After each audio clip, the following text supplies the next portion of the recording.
22 నెలలు పూర్తవుతుంది. అధికారంలోకి రావడానికి ముందు 6 గ్యారంటీలతో పాటు 420 హామీలు ఇచ్చింది. 6 గ్యారంటీలను దాంట్లో ఒకటొకటిగా రైతు రుణమాఫీ అయితే డిసెంబర్ 9నే చేస్తా అని చెప్పి స్వయంగా అప్పటి పిసిసి అధ్యక్షుడు ఆ తర్వాత ముఖ్యమంత్రి అయిన నాయకుడు ప్రకటించిండు. గ్యారంటీ కార్డులు కూడా ఇచ్చిండ్రు. కాంగ్రెస్ పార్టీ గ్యారంటీ కార్డు అని చెప్పి కార్డులు కొట్టించి ప్రింట్ చేసి ఇప్పటి ఉప ముఖ్యమంత్రి అప్పటి వర్కింగ్ ప్రెసిడెంట్ బట్టి విక్రమార్క గారు మీరు ఇంటింటికి జాగ్రత్త పెట్టుకోండి, ఈ కార్డు చాలా విలువైంది, ఈ కార్డు ఉంటే మీకు తప్పకుండా రేపు మేము ఎవరిని వస్తే నిలబెట్టి అడగడానికి మీకు అవకాశం ఉంటుంది, మాకు గుర్తు చేయడానికి కూడా మీకు అవకాశం ఉంటుంది, కాబట్టి ఈ కార్డులను పోనీయకండి అని చెప్పి చాలా జాగ్రత్తగా దాచిపెట్టుకోమని చెప్పి సంతకాలు పెట్టి మరీ ఇచ్చారు. ఇప్పుడు ఆ కార్డులన్నీ కూడా ప్రజల దగ్గర ఉన్నాయి. మరి 22 నెలలు పూర్తవుతుంది, కానీ ఏ ఒక్క హామీ కూడా నెరవేర్చలేదు. కాంగ్రెస్ పార్టీ ఎన్నికల ముందు ఇచ్చిన గ్యారంటీ కార్డు ప్రకారమే వాళ్ళు ఇవాళ ప్రజలకు చెల్లించాల్సిన బాకీ ఎంతెంత ఉందనేది మేము చాలా స్పష్టంగా ప్రజలకు తెలియజేస్తూ, ఇది మీ హక్కు, కాంగ్రెస్ పార్టీనే చెప్పింది కాబట్టి ఈ కార్డులో మీకు వివరాలు ఇస్తున్నాం, కాంగ్రెస్ పార్టీ మీకున్న బాకీ వివరాలు, దాని ప్రకారం రేపు అడగండి, మళ్ళీ ఎవరైనా కాంగ్రెస్ పార్టీ నుంచి మీ ఇంటి ముందరకు వస్తే అని చెప్పి మేము ఆ కార్డును ఇంటింటి పంచడం జరుగుతుంది.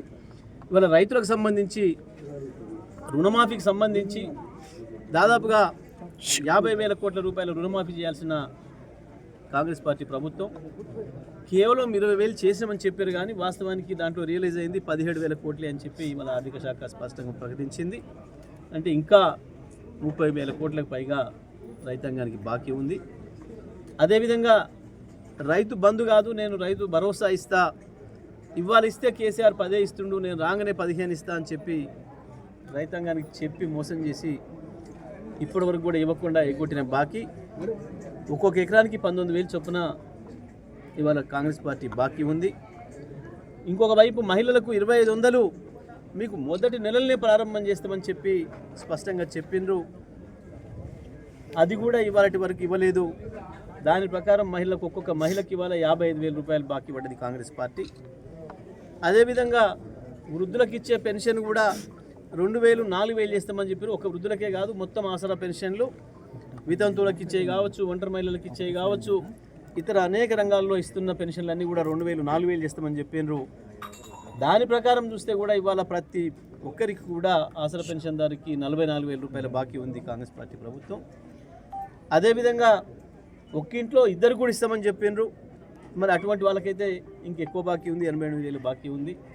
వికలాంగులకు కూడా 6,000 రూపాయలు ఇస్తామని చెప్పినారు, వాళ్ళు వికలాంగులకు కూడా ఒకరొకరికి 44,000 రూపాయల బాకీ ఉంది కాంగ్రెస్ పార్టీ ప్రభుత్వం. మరొక వైపు ఆటో కార్మికులకు సంవత్సరానికి 12,000 రూపాయలు ఇస్తామని చెప్పినారు, వాళ్ళకు కూడా 22,000 రూపాయల బాకీ ఉంది. మరొక వైపు గ్రామీణ ఉపాధి హామీ కార్మికులకు, వ్యవసాయ కూలీలకు కూడా సంవత్సరానికి 12,000 ఇస్తామని చెప్పినారు, దాని ప్రకారం కూడా 22,000 రూపాయలు బాకీ ఉంది. మరొక వైపు యువతకు 2 లక్షల ఉద్యోగాలు ఇస్తామని చెప్పారు, ఇప్పటికీ 5,000 ఉద్యోగాలు కూడా ఇవ్వలేదు. కాంగ్రెస్ పార్టీ ప్రభుత్వం వచ్చిన తర్వాత నోటిఫికేషన్ అనేది ఇచ్చిన ఒక్క గ్రూప్ 1లో కూడా మొత్తం పైరవీలు చేసి ఒక్కొక్క పోస్టుకు 3 కోట్ల రూపాయలు తీసుకొని ఆంధ్రలోకి కట్టబెట్టిండ్రు. ఇంకొక వైపు ఆ రకంగా కూడా నిరుద్యోగ భృతి కూడా ఇస్తాం అప్పటివరకు అని చెప్పి నిరుద్యోగులు కూడా మోసం చేసిండ్రు. ఇంకొక వైపు విద్యార్థులకు 5 లక్షల రూపాయల భరోసా ఇస్తాం, కార్డు ఇస్తామని చెప్పి విద్యార్థులను మోసం చేసిండ్రు. అమ్మాయిలను ఇంటర్మీడియట్ పైన ఉన్న అమ్మాయిలు 18 సంవత్సరాలు నిండిన అమ్మాయిలందరికీ కూడా కళాశాలలో చదువుతున్న అమ్మాయిలకు, ఆడపిల్లలకు స్కూటీలు కొనిస్తామని చెప్పి వాళ్ళని కూడా మోసం చేసిండ్రు. ఇవన్నీ హామీలు కాంగ్రెస్ పార్టీ ఇక్కడి నాయకులు చెప్పడమే కాకుండా స్వయంగా వాళ్ళ అధినాయకుడు, వాళ్ళ అధ్యక్షుడు ఖార్గే గారు కావచ్చు, వాళ్ళ ఇంకా పెద్ద నాయకుడు రాహుల్ గాంధీ గారు కావచ్చు, వాళ్ళ చెల్లె ప్రియాంకమ్మ కావచ్చు, అమ్మ సోనియమ్మ కావచ్చు, అందరూ కూడా వచ్చి చెప్పిపోయినరు మా కాంగ్రెస్ పార్టీ రాష్ట్ర పార్టీ ఇచ్చిన హామీలన్నీ కూడా నెరవేరుస్తామని.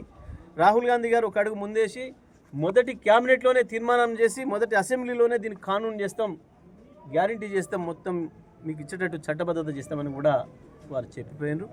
కానీ ఇప్పటి వరకు ఒక్క హామీ నెరవేర్చలేదు. మరొక వైపు ఉద్యోగస్తులకు కూడా అనేక రకాల హామీలు ఇచ్చి వాళ్ళని కూడా మోసం చేసిండ్రు. కేవలం ప్రభుత్వ ఉద్యోగుల్ని కాదు, అవుట్సోర్సింగ్ ఉద్యోగుల్ని కూడా దారుణంగా మోసం చేసిండ్రు.